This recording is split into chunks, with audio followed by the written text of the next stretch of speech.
Having a solid combat strategy is what takes you from a good player to a great player. But not even the best warfare strategy can make up for broken controller settings. Let's face it, most console players are getting crushed in PC lobbies. For us to hang on for dear life, everything needs to be on point. Setup, settings, and strategy needs to be perfect. In today's video, I will be focusing on fixing your controller settings so that you can run and gun like a madman even in cross-play lobbies. I would not be a legit gaming YouTuber if I didn't make a controller settings video, so hopefully this will be the only settings video you will ever need. I'm mainly focusing on controller settings, but I will also share other essential settings that you absolutely must change before you play Delta Force. I will only briefly mention them since I recently made a very in-depth video taking you through all the essentials to be competitive. Be sure to click the link on top and check it out. Before you play your first match, here are 4 critical settings you need to change. Number 1. Turn off quality mode and switch on performance mode. If your TV or monitor allows it, it will give you the full 120 frames per second. Number 2. Turn VSync off. VSync is to avoid screen tearing. VSync on makes your game very slow.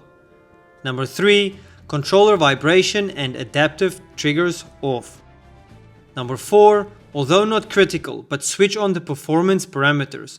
Many times I'm getting slayed out there just to finally notice I'm getting 60 frames per second and a huge delay. Because I changed up settings while making some video and forgot to change it back. Keep this on to make sure everything is in check.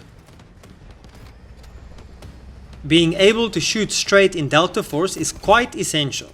Without the proper Deadzone settings, you can't imagine how difficult shooting straight can be. Unfortunately for all of us, stick drift on PS5 controllers are a real issue. If you play on Xbox, can you please let me know in the comments if you deal with the same issue?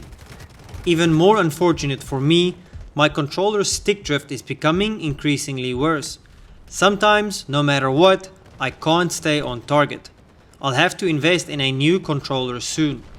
So I had to increase my Deadzone minimum input to 7. Currently, on 6 I do notice drift during some gunfights. If you are unfamiliar with Deadzone settings, let me explain. As PS5 players, we experience something called stick drift.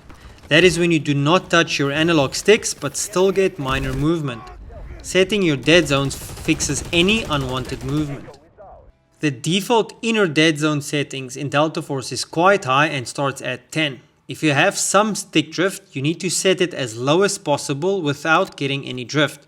Start at 1 and work your way up until the drift disappears. Make sure you check your right and left analogs. What you do is this: go into the firing range while you play around with your settings. For the outer Deadzone, I don't have many changes. The left is at 90 and the right is kept at 100. For Delta Force, I feel that is perfectly adequate. You can reduce the right to 95, but at least personally for me, lower than that makes it hard to stay on target. The outer Deadzone acceleration is basically how fast you turn left or right when your stick is at maximum input. My hip fire is set to 250. I wouldn't recommend having it any lower than 220. It will make movement feel like a drag. Start on 220 and increase it as you get used to the controls. As for the ADS, it works the same except it is while you aim down sights. I don't have mine as high as hipfire because you're mainly making rapid movement while in hipfire. So I set mine on the lower side at 60, which is honestly kind of low. You can always go higher, but that's up to what you prefer. Then we have the activation time and delay before max outer Deadzone acceleration is activated.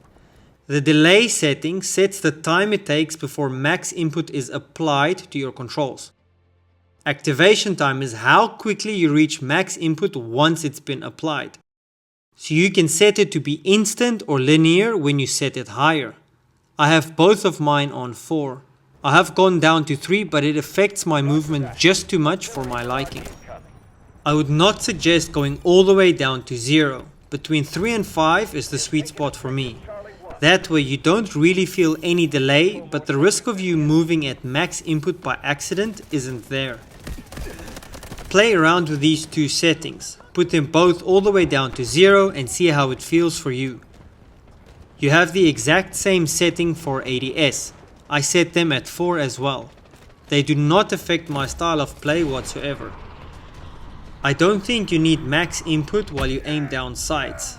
Any movement while ADSing is going to be minor movement. I set my stick response curve to linear. I just always had it that way and got used to it. But then as I was making this video, I needed to try out the dynamic setting to see what it is about.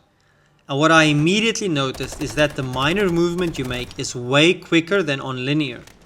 Having it on dynamic feels like you increased your hip fire sensitivity. There is a noticeable difference between linear and dynamic. On dynamic, movement starts fast and then slows down. Playing so long on linear, I could definitely feel a big difference. In terms of my personal settings, I am always a bit more on the reserved side, even in games like Call of Duty and Battlefield. If you like things to move a bit quicker and be more responsive, then setting your stick response curve to dynamic might just be the perfect move for you. If you are like me and you're not so good at keeping your aim on target, then definitely set it to linear. It will feel like you are in more control. The reason I'm talking about your sensitivity settings this far into the video is because I truly think it's best to change all the previous settings first, and then to start experimenting with your sensitivity. Some of the previous settings affect the feel of the controls, and it will feel like it changes your hip fire and ADS sensitivity. Once you've made those changes, let's move on to your horizontal and vertical sensitivity. As I mentioned before, I am more reserved when it comes to hip fire and ADS sensitivity, so mine is set towards the lower spectrum. Both horizontal hip fire and ADS is set to 115. I've had it as high as 145, but then if a target moves around, I keep firing next to it. With the higher settings, I seem to completely overcorrect, so I just end up shooting right past my target. I'm not going to give you set numbers. Like I said, I'm on the lower side. So I'd suggest you start on 115 to 120 and try it out. Play with it like that for a while and you will notice if the setting works for you or not. If you feel like you are too slow and your crosshairs can't catch up with targets fast enough, you need to increase your sensitivity. If you feel like you keep bouncing from left to right of your target, just shooting at their sides, then you need to reduce your horizontal sensitivity. I am not too concerned with vertical sensitivity. Set it to something similar to your horizontal. I find mine comfortable around 120 and 125. Most of your aiming is done horizontally, so that's more important than vertical. Although I did notice setting it too high, sometimes you hit the analog by accident as you are pressing buttons, like reloading or switching to your secondary weapon, and then the next moment you're aiming at the sky. So don't go crazy high with it. All the remaining settings I believe doesn't have to be messed with. The sensitivity presume, for example.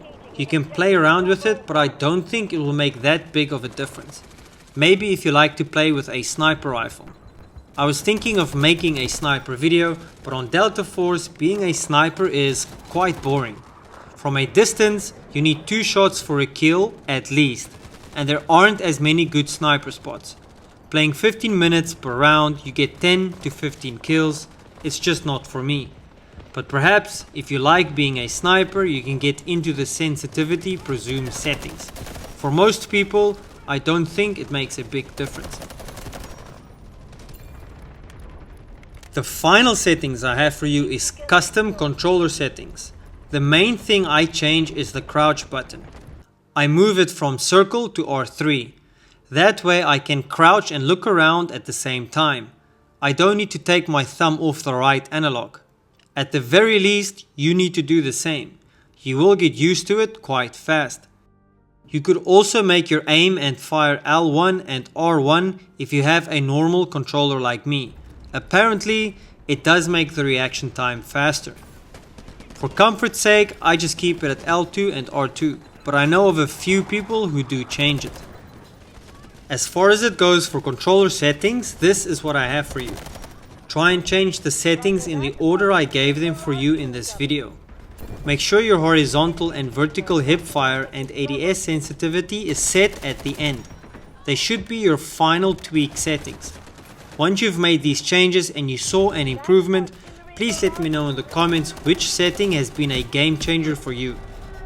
It might even be something I haven't thought about. I'd like to hear from you. If you enjoyed this video and want to see more like it, please give it a like and subscribe for more. As always, take care everyone and happy gaming.